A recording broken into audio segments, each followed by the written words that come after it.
And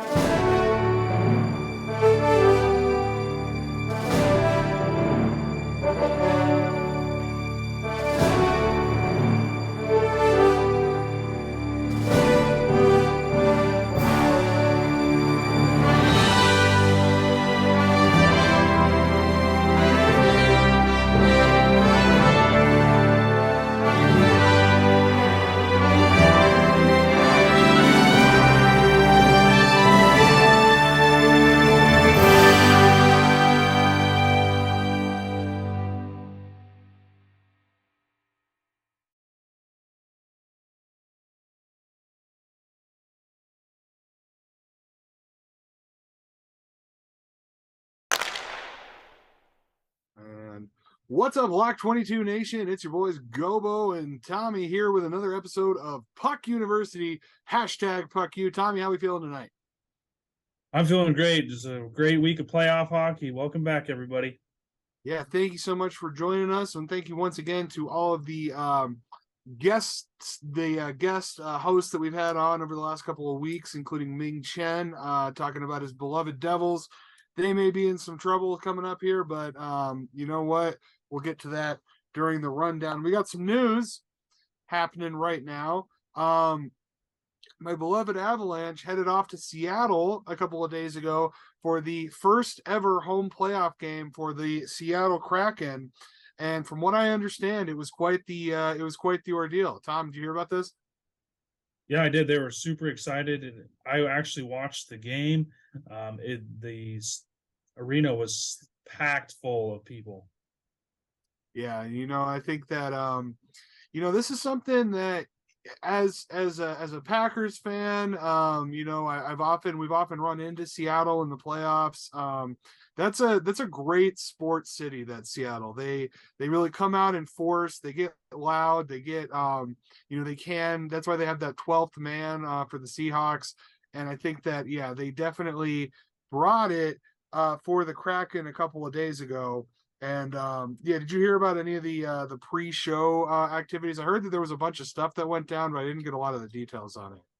Unfortunately, I did not, and I didn't get to watch the pre-show because I stream. So of course they don't show that on the streaming networks.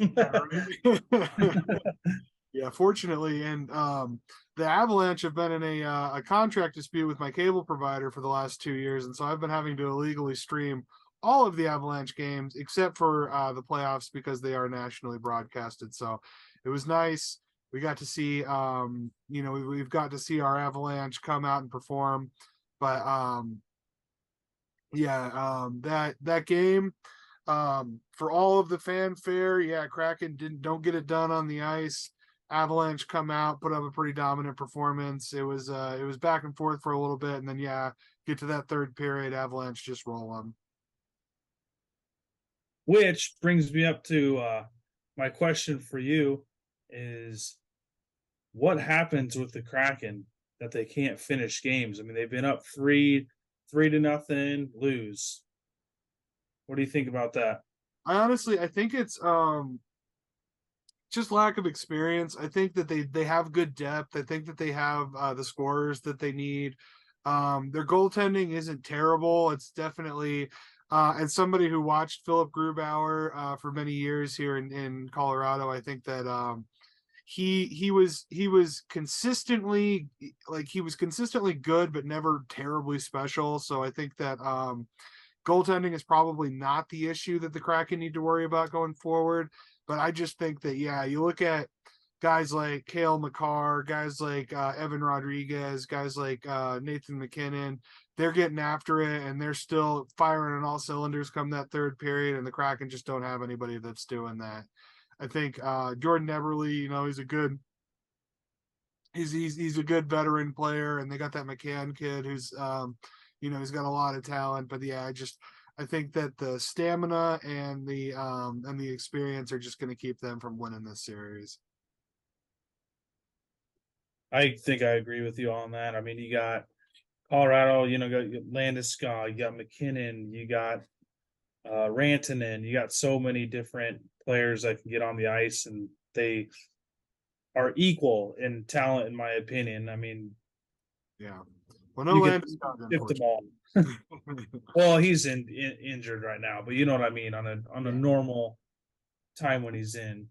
Um, but Rantanen, McKinnon, you guys have so much depth on the roster that you guys can just get it done. I think they're getting there, but they're a new team.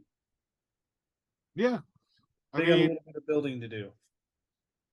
I think that's 100% it, man. I think that yeah, the Kraken they'll get there. But I think everyone does the comparison to the Golden Knights of a couple of years ago when they were they came in as an exhibition team, tore through the Western Conference, made it all the way to the Cup, and then unfortunately fell short. But I think that everyone likens the Kraken to Vegas, and I think that they're very different teams.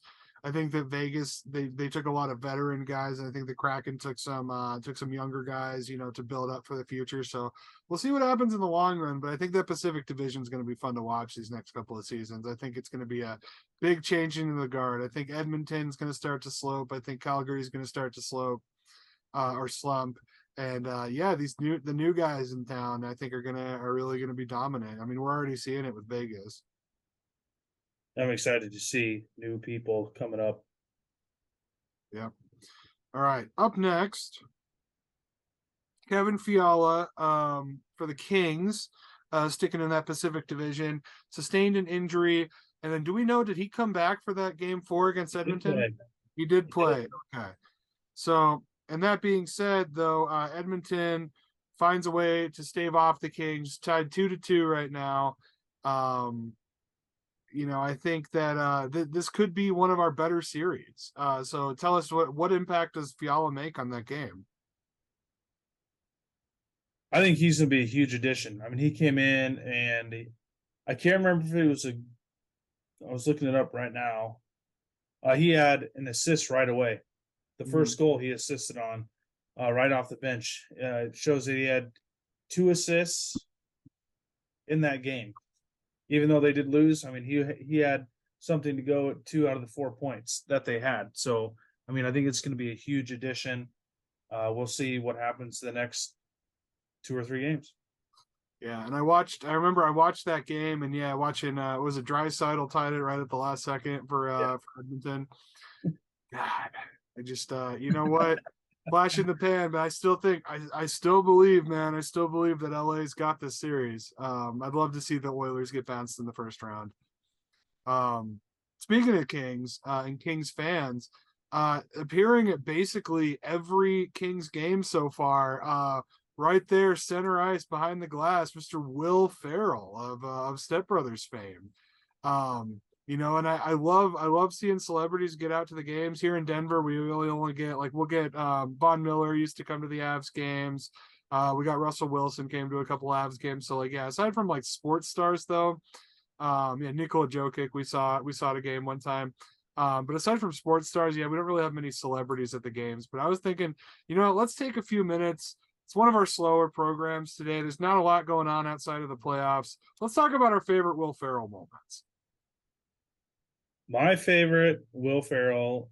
Well, you said one of them already. Step Brothers, obviously. You can't not like Step Brothers. I'm going to go and throw in a holiday show for you, and I'm going to go with Elf. That is one of my favorite Christmas movies to watch around that time, as far as comedy goes, and my kids love it because he's ridiculous. Syrup and chocolate on spaghetti is hilarious. Did you see that there's a company that you can buy a meal kit to make that exact meal? That's insane. Yeah, you can buy pasta and they send you a little bottle of syrup and a bunch of candy and stuff. Yeah, I saw some people on TikTok making it, and I was like, I don't know if I'm that big of an elf fan. I don't think so. Yeah, but yeah, wonderful holiday movie. Yeah, Zoe Deschanel is always kind of for me, but yeah, Will Ferrell of course kills it in everything that he's in. Um, I like to think about a lot of the old SNL days, of course, when he's Gene, the cowbell player for Blue Oyster Cult. I love that so much. We actually I was in a cover band in college and we played Don't Fear the Reaper.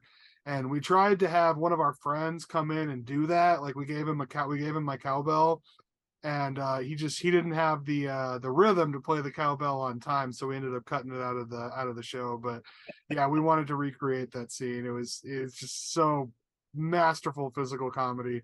Another one that I kind of constantly quote is when he did Harry Carey, the announcer for the Cubs. I don't know if you remember that, but he had like white poofy hair and big glasses. And yeah, it was like one of my favorite lines was he asked Jeff Goldblum one time, he was like, if the moon was made of spare ribs, would you eat it? I know I would. Um and I just it was and then you can just look at the look on Jeff Goldblum's face. He's like, what the fuck is this guy talking about? I love it. So yeah, SNL days. Favorite Will Ferrell movies, of course, I do love Step Brothers as well. Him and John C. Riley have such great chemistry. Um, Me and my wife constantly quote Step Brothers. The scene is like, "What are you doing? I'm burying you. Oh, I'm still alive."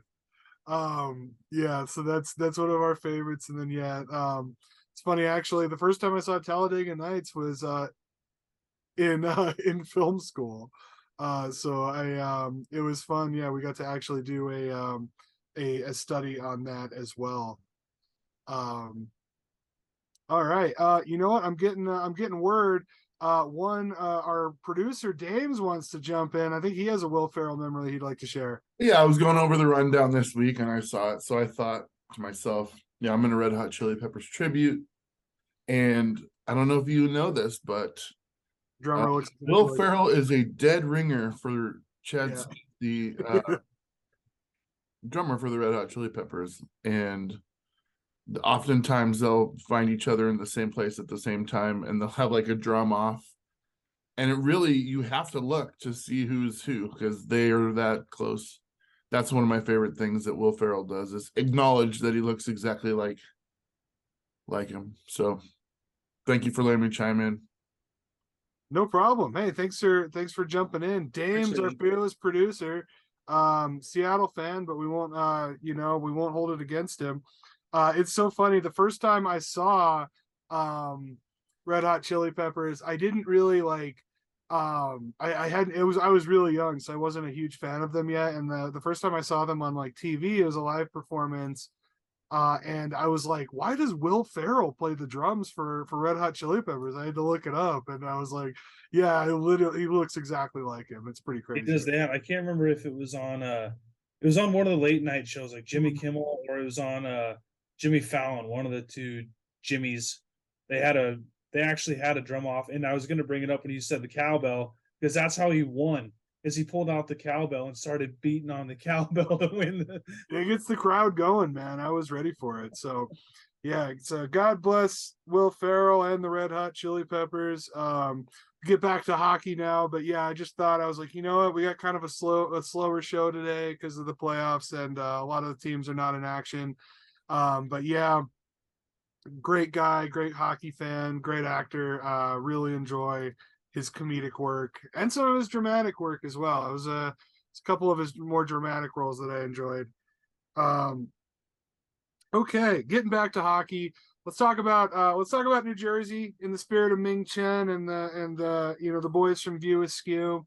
The Devils not looking so hot so far. They managed to squeeze back a game. They're playing right now in Madison Square Garden. I'm hoping they can pull it off, even the series. But in those first two games, they looked pretty flat. What do you think, Tom?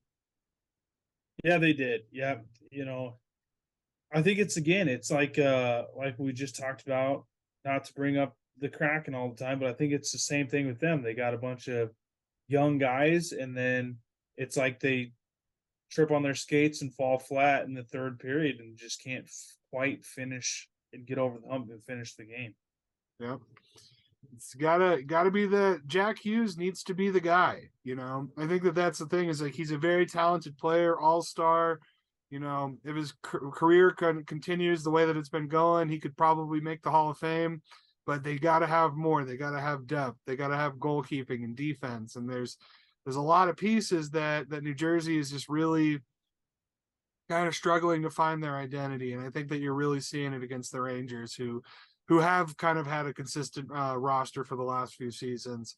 But I'm still rooting for him, man. I mean, as much as I like Igor Shesterkin, and as much as I would like to see Patrick Kane, I guess I don't really care about Patrick Kane, but it's like I think that the Rangers, they got this great team, and Jersey, they really need to start doing more. But we'll see if they can pull off this game tonight. Right now, it's update. They just scored. It's 2-1 right now with 8 minutes Oh left. wow. Okay. It was just tied 1-1, and they must have just scored.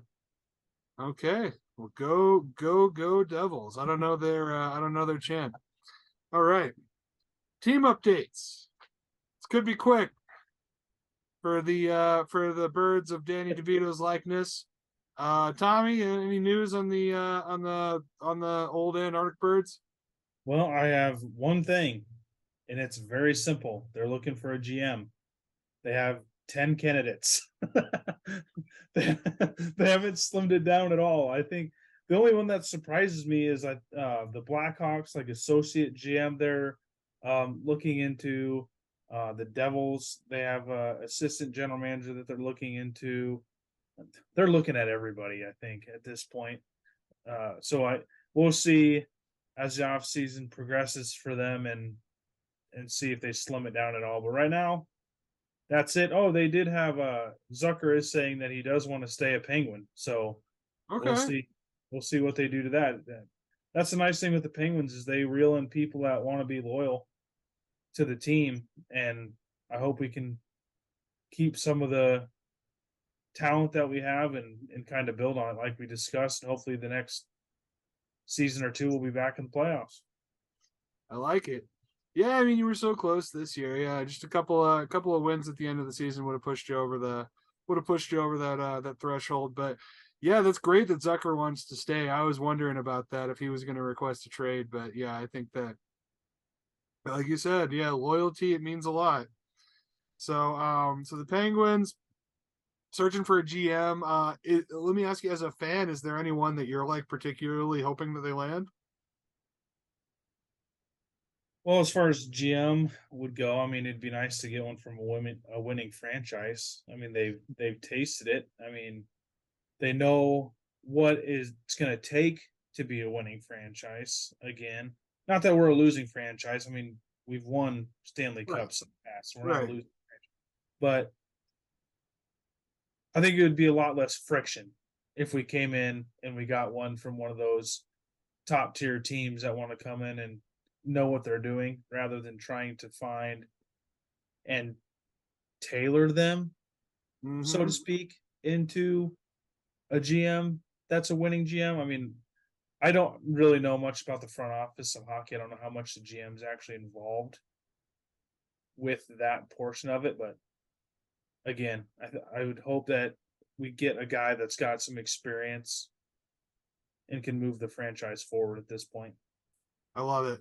Yeah, no, I think that's a good way of looking at it, and I think that I don't know, it's from from an Avalanche perspective, like we struggled with it. We had GM issues until we landed. Joe Sakic decided that he wanted to take over, and he's been kind of a godsend as a former player turned GM.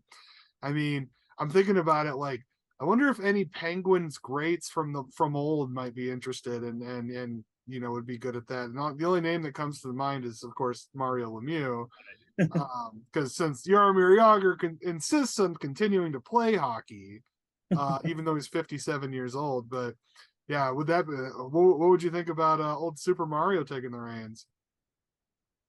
I mean, that'd be sweet. And again, I mean, he was on a team that was fantastic, and you know that he's going to do everything he can to build the Penguins to be in the playoffs for a very long time. Because I mean, that's his team. That's where he can his alma mater.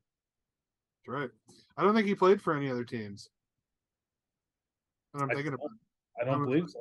Yeah, I don't. I think that he played every single season as a Pen. All right. Well, cool. Thank you for the update. Going to my Avalanche. As you know, they're in a heated series with the Seattle Kraken. They have a 2-1 lead as of right now after embarrassingly blowing that first game at home, where Seattle really kind of pushed us around. I think it was a good wake-up call.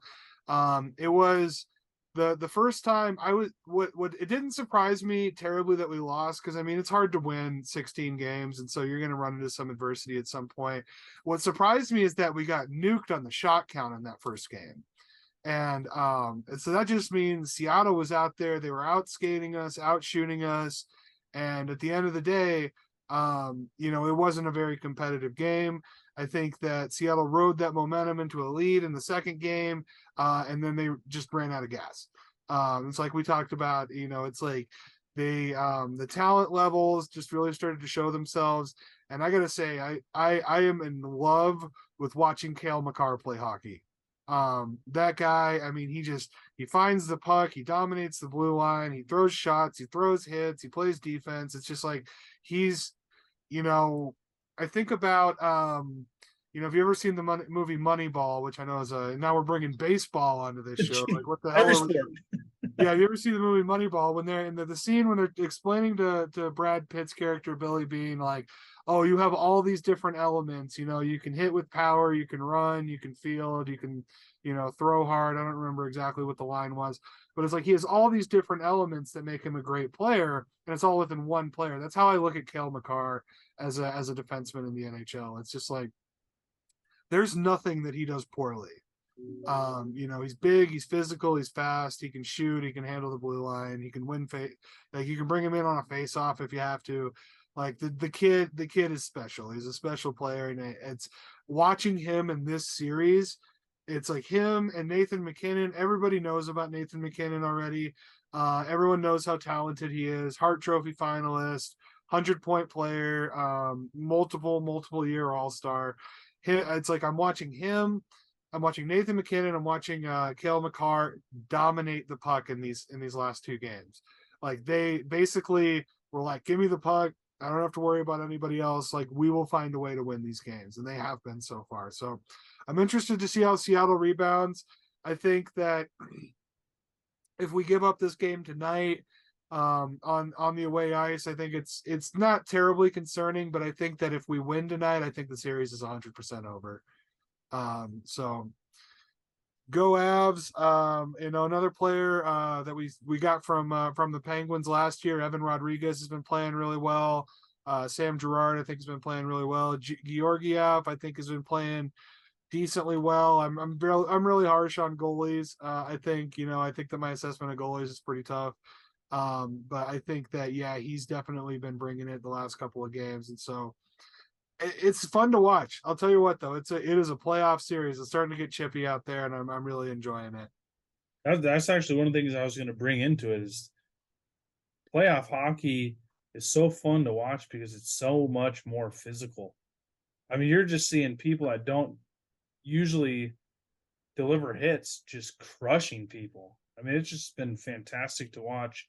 Watched the Wild game yesterday, and I mean, even Kaprizov was getting out there and just smashing people. I mean, it was just fun to watch. Yeah, Kaprizov's another one of those guys. He's a multifaceted, talented kid, man. Fast, strong, good shooter. He plays offense though, so we don't have to worry about him. Right. I think back to your series just for a second is I think the Kraken have the opposite. The Penguins have the opposite problem that the Kraken have. The Penguins are just getting old, so they're running out of gas. Seattle is young, so they don't quite have enough in the tank. So let's just combine those teams, and we might be able to beat the Avalanche. Hey, you know what? I mean, the Krangwins. Yeah. Yeah, what a horrible thing. But I don't know, if there was ever a uni with a penguin with tentacles coming out of it, I'd be the first one in line to buy it. Oh, no kidding. That'd be sweet. Yeah, some sort of Cronenberg creature. All right. So let's talk about some of the series. I think that we talked kind of ad nauseum about Colorado, Seattle. We kind of got a perspective on that. So jumping over, Boston up 3-1 on the Panthers. I'll let you. What are your opinions on this series so far, Tom? It's over. I I mean, think it was over before they laced up their skates. But honestly, I kind of had hopes the second game when the Panthers came out and beat them 6-3. I was like, wow, maybe they have a chance. And then they lost the next two. yeah, So I mean, then it's like, okay, yep, they got their one game, they got their one win. Now they're done. I mean, so I'll say this: we don't need to talk about this series very much because, like you said, it's over. The Panthers are not going to win 3 games in a row against the Boston Bruins. It's not going to happen. But I like the fact that they didn't get swept. It shows me that that Boston is not this unstoppable juggernaut that everybody thinks that they are. They're a great hockey team, but they can be beat. So I mean, and if you look at it, even Linus Allmark, he's given up goals. Like the scores are pretty high. If you keep consistent defense, you can beat those Bruins. So it is possible. It's not easy, but it's possible. So yeah, Boston in 5. yeah. All right. All right, let's talk Kings Oilers. 2-2. This could be one of the more interesting series, this Pacific showdown. What are you thinking? Yeah, this is the one that I said from the get-go that I think could go 7 games. And I'm holding true to that. I mean, I think this is a back and forth game. I think it's going to be whoever scores last. Simple as that. I mean, I think it's going to come down to game 7. I think it's going to be an overtime game, and I think that's what it's going to come to. Yep. I think if there's any justice in the world, the Kings will hold off because I think that they are the more fundamentally sound team. That being said, the Oilers have so many scorers. You know, they have the Draisaitl and McDavid. Those guys, when they get going, they're very hard to stop. And yeah, when they're hailing shots, that game 4 where the Oilers tied the series and they tied the game with 20 seconds left, and they were just hailing shots down on the Kings goalie. And you know what? They do that, they're hard to beat.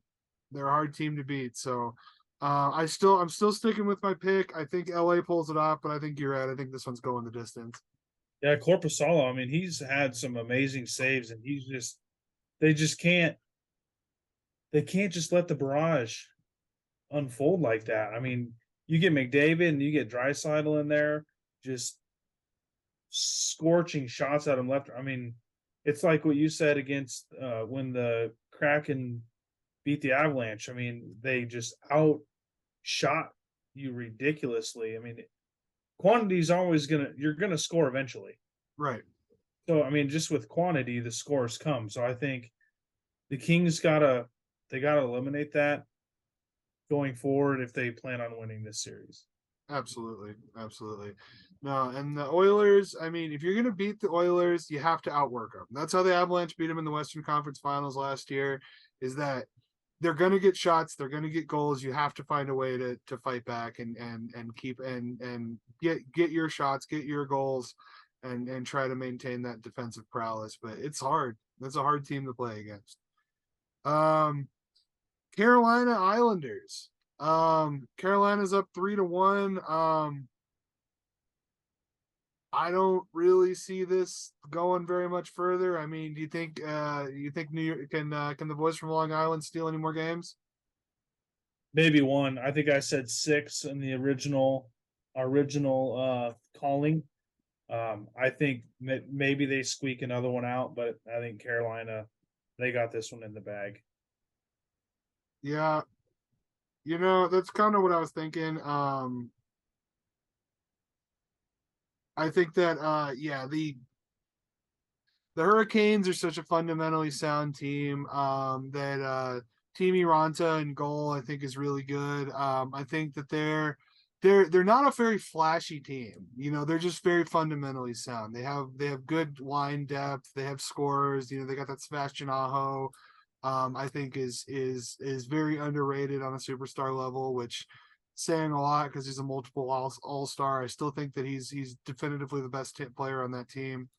Um, yeah, and the Islanders, I don't know what it is. They can't find the goal. They can't find their legs. I think that yeah, it's a momentum swing. But like I said, it's almost impossible to win 3 games in a row in the NHL playoffs, and yeah, I don't see it happening. So it looks like the boys from Raleigh will be moving on. Yeah, I think they're just to touch a little bit on what you said. I mean, I just think the Hurricanes are one of the more underrated good teams in the playoffs. Mm-hmm. No, I mean we don't hear much from them. Even when I was listening to the commentation in intermission reports and stuff like that throughout this, even on other series, you hardly ever heard them bring up the Hurricane Islander series. Right. Yeah, it's not flashy. I mean, there's a couple of really great players, but yeah, they don't have they don't have Pasternak or Nathan McKinnon or Sidney Crosby or Patrick Kane. There's not that superstar in this series. There's just 2 good teams, and one of them is just we're outplaying the other one. So that's good. It's still good playoff hockey though. I agree. I'd rather have a bunch of players that are good, that are all good and not flashy, than one superstar and tiered players. I mean, they just have everybody's doing it for them. Yeah. You hear that, Gary Bettman? Nobody wants to watch the Oilers in the playoffs anymore. You heard it right from Tommy's lips. All right. Jets in Vegas. Surprising. I was just gonna say that. I 100% agree. Yeah, this one I thought was going to be a sweep because not only are the Golden Knights a way better team than the Jets, but the Jets have like 5 starters injured right now, including Blake Wheeler and Ellers. So it's like, but they've been showing up. They're showing grit. They got a win. They squeaked out a win in Vegas. And they're playing again tonight. I don't know. I don't know if the Jets can beat the Golden Knights. I don't think they can. But you know what? I'm having fun watching this series, and I love watching those punks in the gold helmets get humbled a little bit. I watched their last game and they played really well. They played really fast. They were hitting really hard. They got nothing to lose. Right. Everybody wrote the Jets off from the get-go. I mean, I don't know about you, but I didn't even think they were going to make it to the wild card spot. Right. I thought they were done. Now they're in the playoffs. I mean, they've already made it further than what I think they thought they were going to do and what everybody else thought they were going to do. So they're just playing gritty hockey, and it's so fun to watch. It's that playoff grit, man. That's Do I think that they're going to be able to beat the Knights? No, I'm 100% with you. I think maybe they'll do what the Islanders will do against the Hurricanes and pull off one more win, but I think that Vegas pulls it off. It'll be fun to see what happens tonight. Maybe they come in and they even up the series and make it a little bit more interesting. You know what? They're at home. They're in Winnipeg tonight. They could pull it off. I mean, it's boys from the desert got to go up and play in the snow. So it's like, yeah, it's anything can happen. I know it's an indoor sport, but it's you get that home environment going. I don't know. I would love to see it. I would love to see the Jets like push them to 7 games. I just don't see a world where they win it. But hey, crazier things have happened. I mean, what was it, a couple of years ago? Montreal made it to the Stanley Cup. So anything can happen in these playoffs. Rangers Devils. We kind of talked about this series already. Yeah, I think this is another one that I think's going to be interesting. And the Devils just tied up the series, so it's 2-2. The Devils won. Good for them. 3-1. 3-1 was the final. So, again, maybe they're figuring it out. And the Rangers, I mean, you got some older stars on that team too. Maybe they're pulling the Penguins and running out of gas. If it goes to 7, I mean, I could see the Devils being a younger team squeaking out the series. Yep. No, and Jack Hughes, man, like your boy, kid's got a lot of talent. I mean, yeah, if he decides he's going to be the guy in the playoffs, if he's got that playoff grit, could happen. It absolutely could happen. So yeah, keep going. Um we'll see what happens. It's 2-2. I mean, I would love to see this series go the distance as well. I'm rooting for the Devils. I still think the Rangers have a little bit of an advantage talent wise, but yeah, anything could happen. Anything could happen. And Ming, I hope you're enjoying this conversation, having a beer for us. Yeah, right. That's right. Yeah, I think Ming's down in Huntsville for the weekend. He might be heading home now. Um, all right. Lightning and Leafs. Lightning and Leafs. This has been a fun series to watch. These teams hate each other. I didn't even realize, but I think everybody kind of hates Toronto in somewhere. They're kind of like the Yankees of the NHL. Um, bringing back baseball, but like, yeah, it. I watched a little bit of game 4 is going on right now. It looks like the Lightning are going to even the series. They're up 4-1. Man, these teams are just smashing each other. They like I said, they absolutely hate each other. It's totally gritty, awesome, fast-paced playoff hockey. Really fun series to watch. I didn't see this coming at all. Oh, I didn't either. I think this is one of the ones that I thought was going to be 5 games or a sweep. I didn't think Toronto had a chance against Tampa, and holy cow, are they surprising everybody? And like you said, I mean, I think I've watched 2 games of this series, and I've seen a dozen fights. I mean, it's just left hooks, right hooks. I mean, it's just coming from everywhere. Yeah, it is. These teams, neither of them want to give up an inch. I mean, Austin Matthews is playing crazy. Vasilevsky's out there saving it. Steven Stamkos, I saw him fighting a dude with no helmet on the other during this game. I mean, crazy stuff. Crazy stuff. I'm here for it. 2-2. I still think the Lightning, or it's going to be 2-2. The Lightning are up 4-1 right now. I think as an underdog, the Lightning are still probably going to take the series. But it could go either way. I think Toronto should win. Toronto has the talent to win. But they're the Maple Leafs. They lose in the first round. That's just what they do. It's like Beavers make dams. Maple Leafs lose in the first round of the playoffs. All right, and finally, the series that I hope goes the distance. The series where I hope the teams beat the living hell out of each other, and they are the Wild and the Stars.